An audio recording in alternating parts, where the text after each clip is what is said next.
with them. Yeah, very much like the girls that have spoken now. I was on a roller coaster ride with this inquiry, and one minute I knew what I was doing, then I did, until it all came down to Joan really encouraging us to think about our core values, and mine was always kindness, but I hadn't really thought about it so deeply, and it was like a major therapeutic lesson in work.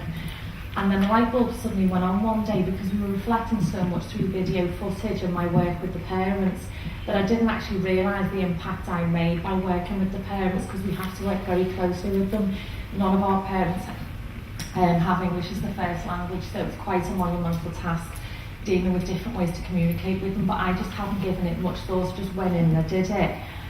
So that was marvellous, but then I said to Joan one day, I feel really deflated, because where do I go with this? I feel stuck. I feel I've done so much in my practice, and now I've realised what I've done, and I've hopefully supported the team in everything they do, and learners that come through the door learn through us as role models.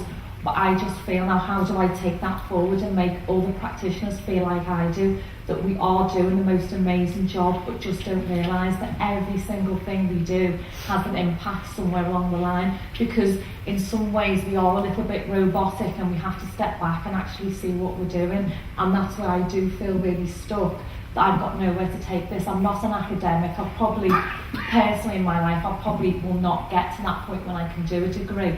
So where do I go now with this? I can carry on with the work in the nursery doing what I'm doing, but I want to be able to go to every other person that felt like me initially, and not just have it in my workplace, and that's where I feel a little bit negative, that I've got nowhere to take this now, and that's the point I wanted to get across today. And I think the point of this, in terms of the continuing partnership with the local authority, is that we would see this kind of question as part of the inquiry. We wouldn't see that as a dead end for Debbie.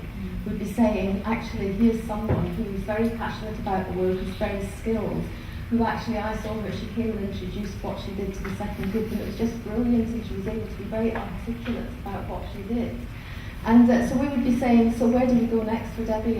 And we've already talked about certain possibilities. She could perhaps go into another nursery and do some shadowing or some peer support, and there are other nursery owners who are responding to that and saying, actually, we would really welcome that. And we're just giving this as a bit of an example, that if you take an inquiry approach to learning, rather than just have a one-off training or course or something where people are achieving outcomes at the end, the whole point of an inquiry is that it is open-ended, and every question that comes up, or every frustration that comes up, or every problem that comes up is another opportunity to reflect again and say, where do we go from here? And this is the important thing about it being a partnership between, in this case, a university and a local authority. Because we're doing that, it then becomes an issue collaboratively to look at, so where do we go next? And everybody is working together to find that way forward.